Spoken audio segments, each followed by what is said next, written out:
Hello, and welcome to the next instalment in the Dynamics Building Materials webinar series.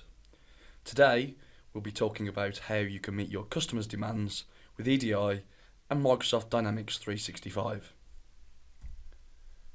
I'm Jason, and I work in the Dynamics Building Materials offering here at Technology Management. So just to give you a little bit of a background around what is Dynamics Building Materials. It is a business management solution powered by Microsoft Dynamics 365 Business Central. You can see from the wheel that it has specific functionality that is suited to the organisations that are in the building materials sector. So, for example, it has project-based sales order management, opportunity management. You can also manage samples, warranties, house builder kits, and specifically what we'll be talking about today, EDI. So I've mentioned that I work for a company called Technology Management, and our offering is Dynamics Building Materials. Here you'll see that these are some of the customers that are already using Dynamics Building Materials with Technology Management and powered by Dynamics 365 Business Central. So just to go into a little bit more detail around Microsoft and the 365 Business Central solution, just to add a little bit of foundation to what we'll be covering over the next 15 minutes or so. Microsoft have been in the ERP industry for quite a while. Dynamics 365 is the umbrella that encompasses a number of business applications. Specifically, we are talking about Dynamics 365 Business Central, which was previously known as Navision or NAV. It's got a long history with over 2 million users and almost 200,000 customers using it worldwide. You can see that Dynamics 365 can be a hosted solution by Microsoft. You can deploy on-premise or in a private cloud. The choice is yours. So, on to EDI and today's webinar. So, if you're listening and you're a building materials company that supplies merchants or supplies house builders or supplies anybody else that demands EDI of you, you know that it's demanding. You know that you also don't really have much choice. Or you potentially look at not earning quite as much money on that bottom line because there's a penalty against not trading via EDI, or fundamentally that customer is not going to trade with you unless you have EDI. So how do you put EDI into your business? Well, historically within business applications you've had your ERP solution, which manages your finance, which manages your sales order processing, purchase order processing, stock, etc. You've then signed up for a third party, which manages EDI. And then you've got your customer's system. So the messaging could be your ERP system to a third party who manages the electronic message. Then you have a message from that third party that lands with your customer. Now, EDI, putting it simplistically and taking a step back, is an electronic message that lands from one system to another. And that message is to help you trade seamlessly, little human intervention, and also enable accuracy.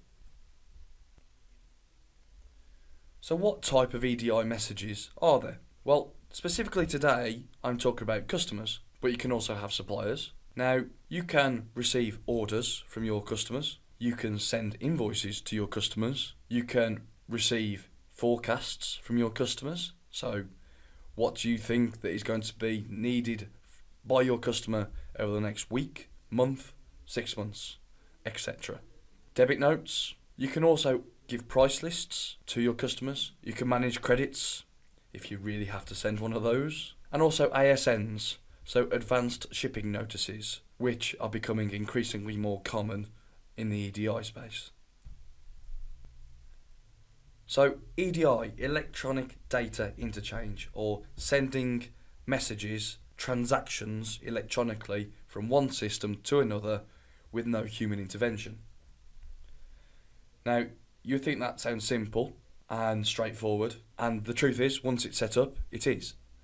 But you can see from here that there is a number of EDI formats available if you don't already use EDI. Now, these are the EDI formats that we support and we have worked with within technology management. You can see there are some specific industry EDI formats. You can also see there are some generic EDI formats as well that cover across many. Now, from our point of view, within Dynamics Building Materials, I'm going to talk about how we at Technology Management offer you a solution so you don't have to have that third party, or fundamentally, you can actually start trading via EDI, which may be something that you can't do today. So, albeit a little bit geeky, but this is what EDI mapping looks like. So I've talked about how it's about sending a message from one system to another and also receiving messages back from that system to another system. So from yourself to your customer and your customer to you. Now, you might receive an order or you might send an invoice. So whatever it is that you're sending and receiving, there's a likelihood that your customer is not going to use the same system as you, or may use the same system or have different fields, additional fields, etc. That means mapping from A to A or B to B isn't quite as straightforward as a one click and it's all done. So you can see from the screen is that as part of the EDI mapping is that you are mapping, for example, a supplier name into a supplier name or a customer name, for example, in the solution that is on PowerPoint deck in front of you. This happens for every single document that you want to trade with via EDI. You may also think that once you've done one type of document, so a purchase order, a sales invoice, a ASN, etc., that means that if you're trading with a merchant such as Wix, and then you want to trade with Travis Perkins, then you set up the document once, and that means that it works across every potential trading partner or customer that you trade with. Unfortunately, it's not quite as simple as that. It does mean that we've got to map each document per partner, per trading partner, per customer of yours that wants to work with you via EDI. Now, there's a number that we've done already, which I'll cover shortly, but it's not that hard once you've worked with the documents before. I'll caveat that ASNs can be a little bit tricky at times, but it's one of those is that if you're working with somebody that knows the principle of EDI, has seen these schemas and messages before, then you know what you're doing and you can create a solution quite quickly. And our solution is hosted. So we have a service that you can subscribe to that is based on Microsoft Azure that enables the Dynamics Building Materials solution powered by Dynamics 365 Business Central to communicate with your customers. So you send a document, a sales invoice, for example, to your customer out of Business Central. It then lands in the hosted service that is maintained by Technology Management, and then, without you clicking or doing anything, it then lands within your customer. And messages, of course, can come back, as I've already discussed. So that is allowing people within your organisation to spend more time managing working relationships with your customers, driving new business, driving new opportunities, and overall, just being more efficient. So that's a little bit of an overview of how the translation service in Azure works. You can see documents coming in, going through the service, going back round, and it's a loop. And you can see that depending on where you're sending it to, who you're sending it from, it could be linked to an e-commerce platform that your customer uses. It could be linked to different systems that enable the use of EDI. So you already know this, I'm sure, as a building materials manufacturer or distributor, or distributor. The EDI partners, and some of them that we already work with within the Dynamics Building Materials solution, are on screen. So you've got the ones that we all know, the Travis Perkins, the Homebase, the B&Q, etc. But then you've got buying groups, you've got people like an MBS, Wolseley, and the idea is that a number of customers that trade with these organisations is that if they don't use EDI, then there's a good chance that they won't get as good a deal working with them, or they may not be able to trade with them full stop, which of course is pretty damaging. So next up is what I'm going to do is I'm just going to show you within Dynamics 365 Business Central and the Dynamics Building Materials solution from Technology Management just how EDI works and how simple it is once the solution is already up and running. So let me just come out of PowerPoint because I think we've done enough PowerPoint slides. So I'm just going to load up what an example EDI file looks like. So here you can see on my screen is that this is an example order. So you can see the details in black provide details of an EDI order. Now this is just a dummy order.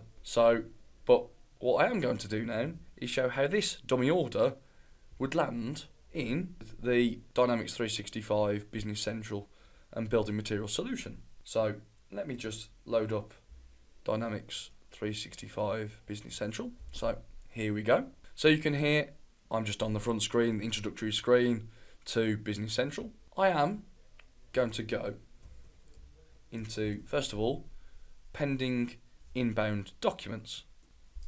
Now you can see that pending inbound documents in the Dynamics Building Materials solution is an area where I will see my EDI orders or messages come in.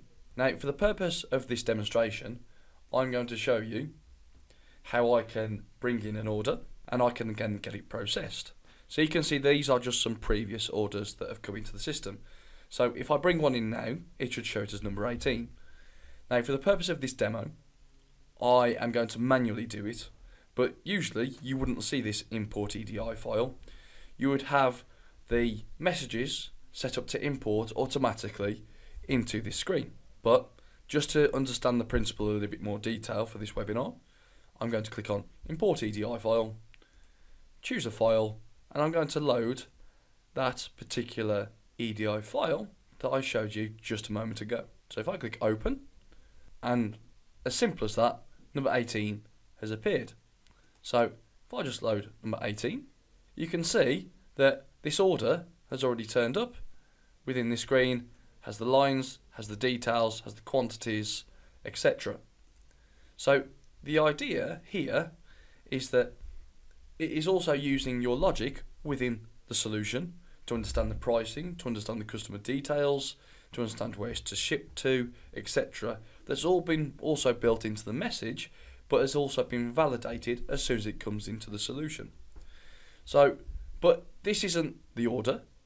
This is just a holding area where you, as a user, now whether this is in your sales team, potentially, you can review your orders here before you accept them. But what I can do is I can also go and manually accept, or I can have a routine that automatically accepts orders as long as there isn't an error. If there was an error, it would tell me there was an error on that particular order. I'd be able to see what it was, and either I can correct it or I can remove it and ask the customer to resend that order because there was something erroneous with it that makes you unable to process it. So if I was to accept that particular order, so at 9:51, and I was just to go back to sales orders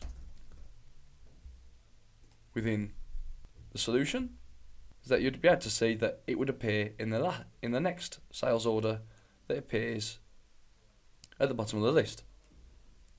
So it appears there within the sales order list. Enable for you to get and send that to production or straight for distribution, picking in the warehouse and shipping straight out to your customer. Now, merchants or anybody else that's looking to trade via EDI with you, that could be on a pre-9, pre-10, that could be on a next day delivery, etc. But here you're looking at a screen, an inbound pending documents screen, which is going to allow you to take your orders in. It's going to allow you to process them. It's going to allow you to go and produce and or pick the order and ship it to your customer.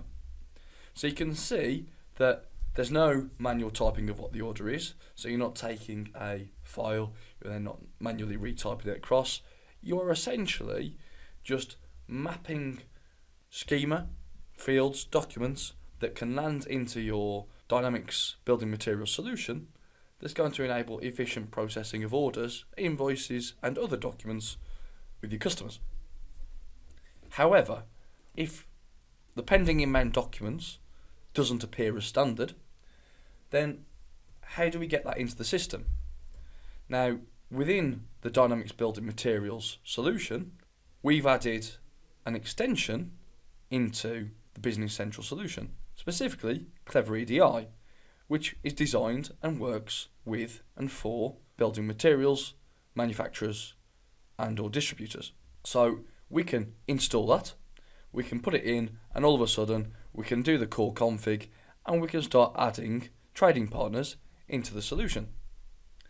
So quite quickly you can start to get trading with B&Q, Wix, Travis Perkins, NMBS, etc. And the beauty is, because here at Technology Management we've done a number of these before, is that we can pick up these documents that we've done before, and with some simple config and some testing we can give you access to trading via EDI with these trading partners within hours, if not minutes. Of course, the devil in the detail is the testing, and you need to make sure that what your customer is sending you fits in line with how your trading agreement is set up. So just to recap, we've gone through Dynamics Building Materials, an introduction to what the solution is, that it's powered by Dynamics 365 Business Central, covered of the different types of EDI formats available. In principle, what EDI is, so just going back to some of the mapping and the different file formats that you can get, that will depend on your customer or even your supplier if you use it for suppliers later down the line. And also, from our point of view, is that it's seamless, it's automatic. You can make sure things that the first time that you're seeing that order is potentially on the shop floor where you're sending it to production or you're sending it for picking.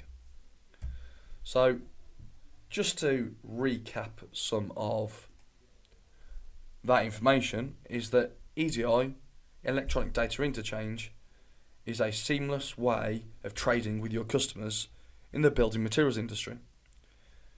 So I've been Jason, and I represent Technology Management. We are based in Wolverhampton, in the West Midlands. You can see that we also have an office in Newcastle. You can see from our dots we serve nationally, and hopefully you can see that Dynamics Building Materials is a solution that can fit your building materials business now or in the future. Thanks for listening, and I'll catch you soon again on one of the Dynamics Building Materials webinars.